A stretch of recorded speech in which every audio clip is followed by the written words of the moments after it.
वालेकुम, क्या हाल चाल है? ठीक वदे हो? इजाजत है तस्वीर बना के ना? जी हाँ बना।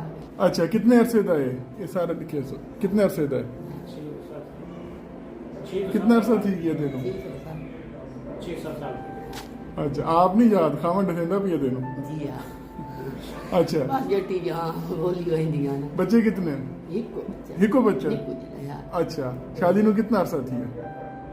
10 साल। खावन डसेंदा पिया तेनों आप याद नहीं? या बीमारियां मेरा चेता काट गई। अच्छा अच्छा, दर्द नहीं करेंदा है? ना ना दर्द कोई नहीं। साफ बंद थींदा? ना खाना शाना ठीक हजम थींदा?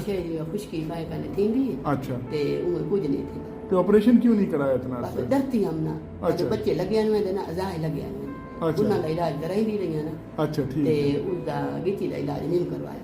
चलो ठीक है, दर्दी हम ना नाम कर लगी हूं तो जोरी जबरे आई। चलो ठीक है, या मैं चलो। बताऊं तो परेशान नहीं थी होना तेनों, आज इंशाल्लाह ऑपरेशन करेंगे, अल्लाह खैर करे। अच्छा सोना था जी। जज़ाकल्लाह। अपना ये दसा गले वाले मसला किवें है तेरा? कल वाला बस थोड़ा दर्द होंदा मैं को। पहले तू कितना फर्क है? पापा जी सारा मैं फर्क है हूं मैं ठीक ठाक हां। पहले क्या मसला थींदा है? बाकी सोम नाम संग दी गैस सी वंदा ब्लड साह भी बंद थींदा है? या सोम नाम कितना बड़ा है हाथ तू?